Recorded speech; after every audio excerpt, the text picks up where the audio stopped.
Mire, son dos cosas que a mí me gustaría, el mensaje que quiero llevar a los ganaderos. El mercado de la carne es un mercado que va al alza, con una demanda mundial creciente y con una oferta que no crece en la misma proporción que está creciendo la demanda. Por consiguiente, la carne es para la costa caribe, para el Cesar, el objetivo central de la política en los próximos años. En tanto que ustedes pueden darse cuenta de la crisis que tenemos en el sector lácteo, sector duramente golpeado.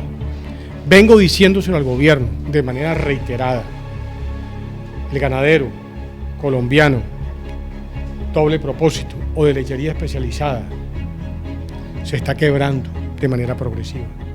Ahora, con la inflexión de los precios de la leche se cotizó la semana pasada, la subasta de Nueva Zelanda a $2.309, la subasta de Europa Oriental, que son los que están dando la leche más barata, la leche con mejores precios a nivel internacional, está a $2.800. Colombia no produce leche en polvo por debajo de los $4.300.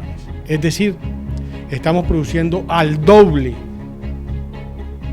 de lo que producen hoy los países que tienen capacidad real de ir al mercado internacional.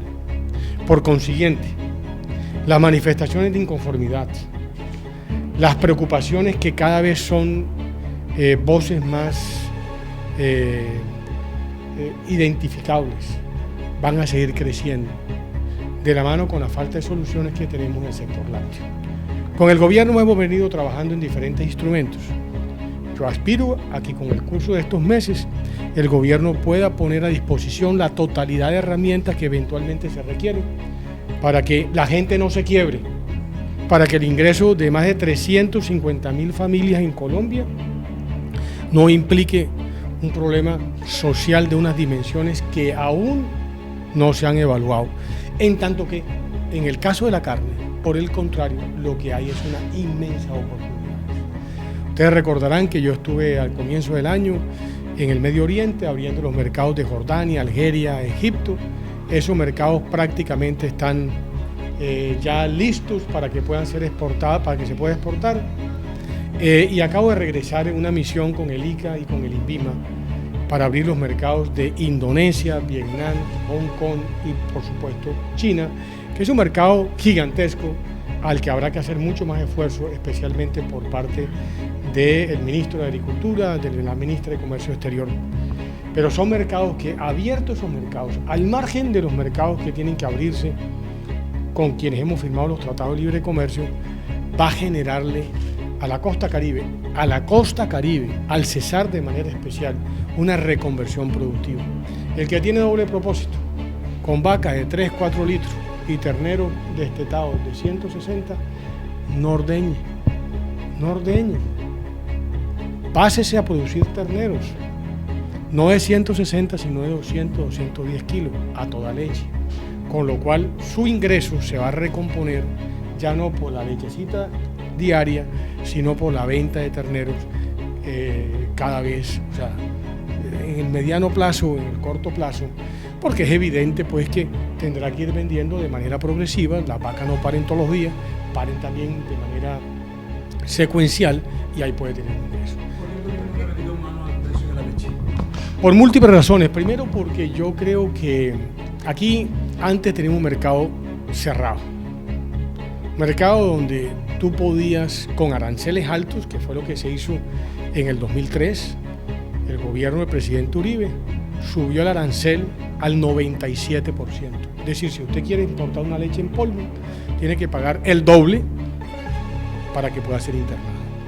En consecuencia, cerró ese mercado y ese mercado era un mercado que estaba protegido. ¿Qué pasa con los TLCs?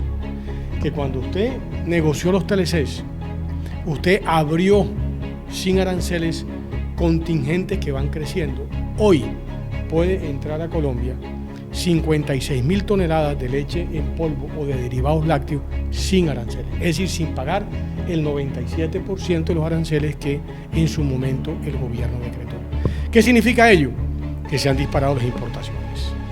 Y en consecuencia, la industria, con el argumento en mi opinión, un argumento que se cae por su propio peso, tratando de prever las consecuencias de desabastecimiento por el tema del niño, importó al comienzo del año leche y en consecuencia llevó los inventarios a un nivel que supuestamente no le permite seguir comprando leche fresca.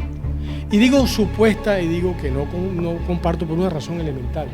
En Colombia, por cada 2 litros de leche que producimos los ganaderos, la industria no alcanza a procesar 1. Por consiguiente, si viene el niño, no pasa nada. Leche en Colombia hay suficiente para poderla transformar. Pero claro, si yo tengo que producir leche en polvo a $4.300 o la puedo traer a $2.300, por supuesto que escogen el camino fácil de importar leche con las consecuencias gravosas que estamos viviendo hoy en día. Usted manifiesta que estaban abriendo mercados a nivel internacional, pero ¿qué hacen con abrir mercados? Y los ganaderos, el sector productor, especialmente el departamento del Cesar, dicen que no hay las garantías para exportar porque no tienen dinero, porque no tienen toda la maquinaria que necesitan. Son 2 cosas, mujer. Nosotros lamentablemente estamos en el eslabón primario. Aquí hay un eslabón de transformación y de comercialización. Ese fue mi empeño con el tema de Friogán, tan duramente cuestionado cuando el señor Juan Camilo Restrepo, en vez de haber continuado la política que se había diseñado del 1500, es decir, de hacer que la industria transformadora invirtiera para poder ir a un mercado con condiciones adecuadas de carnes, lo que hizo fue simplemente posponerlo hasta el 2016. Eso generó un desaliento de la inversión y, por supuesto, creó una competencia no leal en los que ofrecen carne al mercado. Pero al margen de cualquier cosa, le voy a dar un ejemplo, porque uno tiene que ir a lo concreto. Hoy en día, el kilo de carne, novillo, gordo, en los Estados Unidos vale 10.000 pesos. ¿Cuánto vale aquí en el Cesar? 3.000, 3.200 pesos. ¿Usted cree que hay derecho que haya una diferencia de 3 veces el valor del novillo, como está en México, como está en Costa Rica, como está en Nicaragua, como está en Guatemala? ¿Por qué nosotros los ganaderos que producimos carne? Porque el que produce leche también produce carne. La vaca se sacrifica, el ternero se cría. ¿Por qué tenemos que recibir por nuestro producto 3 veces menos que lo que recibe un productor en los Estados Unidos, en Guatemala o en Panamá? Segundo, en el caso de la leche, uno ve que hay una situación crítica, porque la industria transformadora de leche, especialmente en Nueva Zelanda y ahora Alemania, Europa Oriental, está produciendo leche mucho más barata, muy barata. Que Nueva Zelanda produce leche a $2.309, que los mercados internacionales uno no va porque uno sea Colombia, porque uno es más buen mozo, porque uno es más querido. No, usted tiene un producto que es igual. La leche en polvo es igual, la que produce un neozelandés o la que produce un colombiano. Si la mía vale 4.300 y es igual, y la suya vale 2.300, ¿cuál compro yo? La de 2.300. Entonces aquí hay una crisis profundísima que el gobierno tiene que entender y la industria procesadora tiene que entender. No pasa lo mismo con el sector cárnico. Entonces usted me pregunta, ¿y por qué no exportan? Porque hace falta más de lo que hemos tratado de hacer este año. Diplomacia comercial. Ir a visitar las autoridades sanitarias en Algeria, en Jordania, en Beijing y decirle, aquí tenemos carne. Cómprenos la carne. Por supuesto, eso tiene un proceso de admisibilidad, porque la carne no es como vender carros. La carne es un producto que tiene que tener unas condiciones de sanidad animal y de inocuidad, que fue lo que el señor Juan Camilo Restrepo, en vez de haber mantenido la vigencia del 1500 para darle inocuidad, no solo al consumidor colombiano, que es la obligación de salud pública, sino al consumidor exterior, pospuso hasta el 2016, generando desaliento en la inversión. Pero bueno, estamos tratando de corregir esa mala política y yo aspiro a que este año Colombia pueda ya pegar un estartazo y exportar carne a Jordania, a Egipto. Ojalá que pudiéramos llegar a otros destinos. En el entretanto, las autoridades son capaces de abrir Estados Unidos, Canadá, México, con quienes firmamos un tratado de libre comercio. Ellos están trayendo carne acá y nosotros no hemos podido poner un kilo de carne allá, lo cual es una injusticia de los acuerdos comerciales. Yo no soy enemigo de los acuerdos comerciales.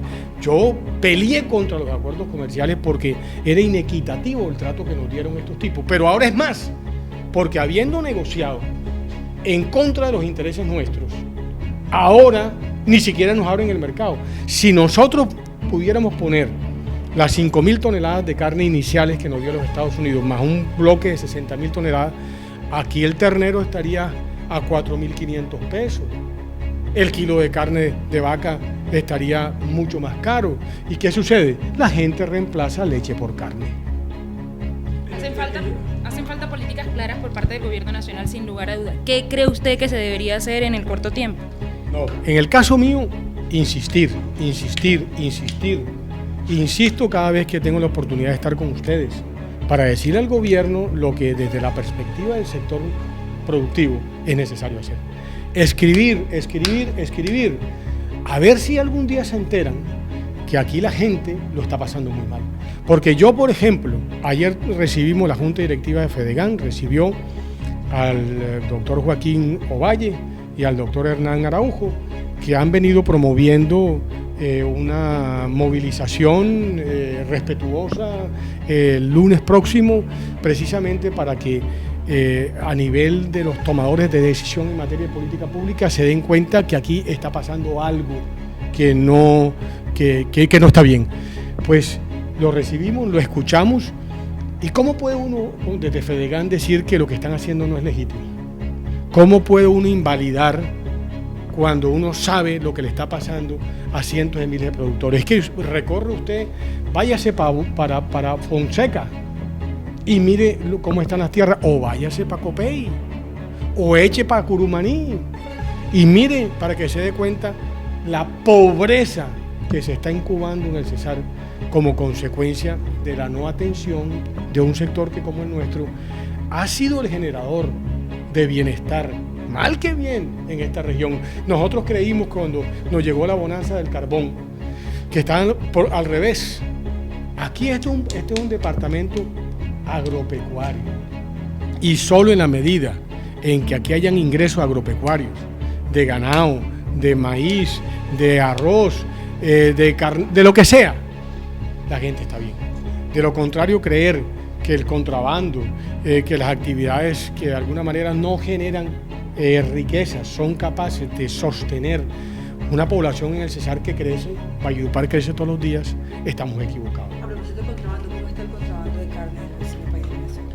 Ha estado en épocas absolutamente descontrolado, usted sabe muy bien, y lo repito, eso es un negocio de la FARC. Las FARC son las dueñas de la frontera. Las FARC son las que introducen al país desde combustible hasta animales en pie. Y lo hemos venido denunciando porque sabemos que que cualquiera de estos animales puede traer un brote de aftosa y se nos acaba la ilusión de poner un kilo de carne en los mercados internacionales. También en cuanto a cifras de contrabando.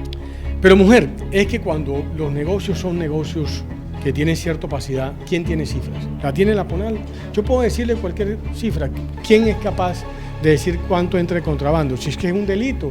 El que sepa o está vinculado a la actividad delincuencial, porque que yo sepa, información fidedigna de actividades criminales solamente hay cuando produce un resultado. Asesinaron a tantas personas o secuestraron a tantas personas. Incautaciones, muy pocas para el tamaño del problema que tenemos. El hecho de que llegue un nuevo jugador de la carne que va a comprar varios frigoríficos en el país, ¿qué significa para ustedes? Una gran oportunidad y un reto. Una gran oportunidad, ¿por qué? Porque es que los mercados internacionales no son fáciles de atender. Eso no es para amateurs. Este es un jugador que factura en carnes, óigase bien, más de 4.700 millones de dólares. Si no estamos hablando ni de Friogán, ni de Camagüey, ni de Frigocino, no. Estamos hablando de un jugador que factura 4.700 millones de dólares. Le voy a dar un ejemplo. Estuve en Dubái, en la Feria Mundial de Alimentos. El stand de Colombia, donde estaba café, en fin, estábamos todos, era un pedacito, la mitad de este recinto. Estos tipos tenían 3 pisos. Es decir, bastante más que un país como Colombia, que estaba con una oferta en Dubái. Claro, porque son tipos que hoy en día están en más de 80 mercados. Le voy a explicar yo a Minerva, ahora que le abrimos el mercado de Argelia, cómo llegar a Argelia. Si es que yo me entrevisté con los compradores de carne de Minerva en Argelia, es decir, el agente comercial de ellos allá, como me entrevisté con el de Jordania, son tipos que están en el mundo y le despachan carne a China y le despachan carne a Hong Kong. Entonces son gente que de una vez van a tirar para que haya más kilos, más toneladas de carne colombiana puesta en el exterior. Y yo aplaudo eso. Por supuesto, es un reto. ¿Por qué? Porque se puede volver un formador de precio y puede pagar el ganado muy barato para maximizar sus utilidades en el exterior. Ya iremos lentamente viendo a ver cómo manejamos esa coyuntura. Por lo pronto, que exporten, que los países que realmente generan riqueza son aquellos que tienen capacidad exportadora.